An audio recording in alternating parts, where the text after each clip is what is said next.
Hey, this is Oren Zucker, and on behalf of Dan Eberts, welcome to the very first Beatnik for After Effects tutorial. Beatnik is a new time remapping tool we created based on syncing markers from one layer, what we call the master layer, to markers from a second layer, or the reference layer. The process can be as easy as using the one-click automatic mode or a more versatile manual mode. Let's go over the basics. First, let me show you a few quick builds using the default setup. I'm going to select an audio layer and a video layer and click Do It. And it's done.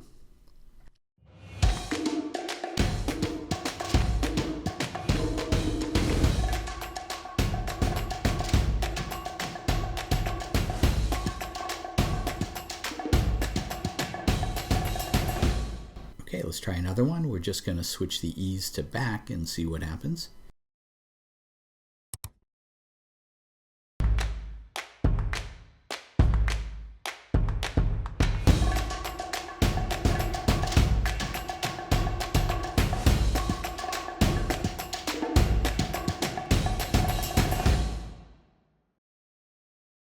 And now we're going to switch ease to linear, turn montage on, and turn retime off.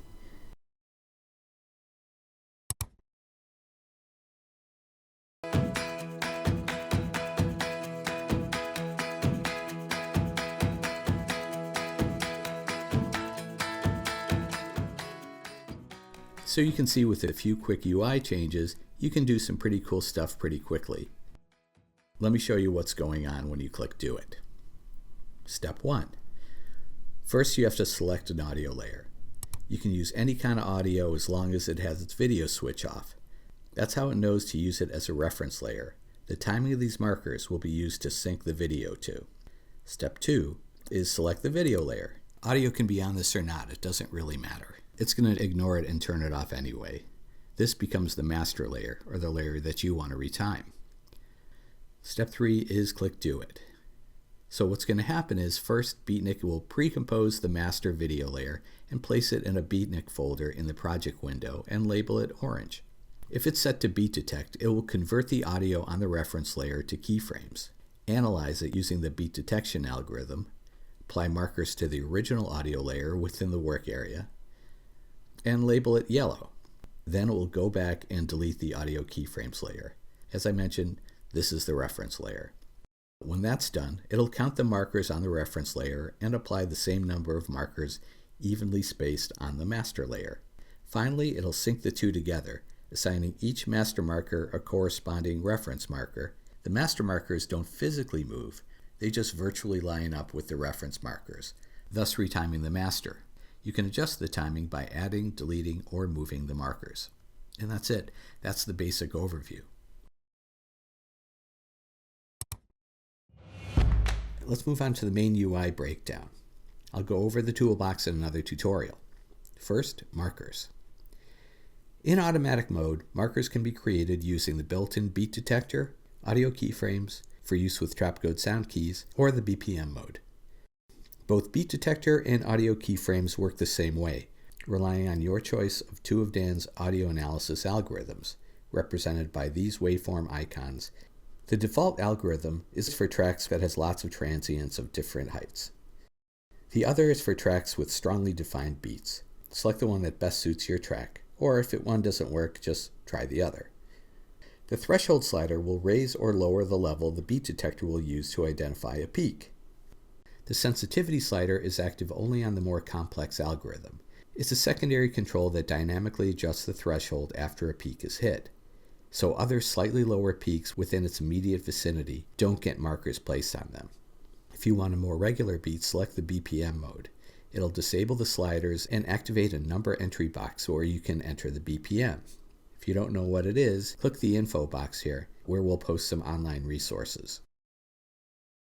One note, when you use BPM, make sure you set the start of your work area to the first beat. This will be the location for the first marker. Lastly, we've supplied an include numbers option. This might come in handy if you're building manually. I'll go over that in another tutorial. The other half of the UI is sync. This part of the UI is responsible for the expressions applied to the master markers. and controls the strength, timing, and sequence of the time remapping. Ease essentially controls the strength of the effect. It also has some wacky mixes and a stop motion effect at the bottom. There's examples of all these on the FAQ page. One thing I do want to point out is the difference between a stop ease and a go ease. As you know, if you look at a regular ease in and out, the curves flatten out at the beginning and at the end. This results in a video that will pause at each beat. That's what we call a stop ease. We thought the opposite worked really well for Beatnik, where the video pauses between markers and moved on the beat. So we use that, labeled go, as the default, but we included both options since either of them can come in handy. Before I introduce retime and montage, I need to introduce a basic concept of Beatnik called a sequence. A sequence is the time on the master that exists from one marker to the frame before the next marker. If you keep that in mind, it'll be easy to grasp what these next couple sections do. Retime has 4 options.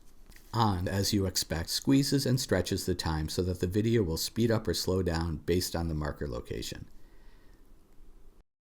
Stretch only will stretch the time but not speed it up. What happens at the markers that would normally require the segment to speed up, it will just cut from one segment to the next. Squeeze only is the exact opposite, only allowing for speed-ups. The thing to remember about this and the upcoming off is that you'll get freezes when a segment needs to be stretched, but it won't cut between sequences that require speeding up. Off will allow for neither speeding up or slowing down and will maintain the original speed of the video throughout the clip. You'll get lots of cuts and some freezes. Moving on to one of my favorites, montage.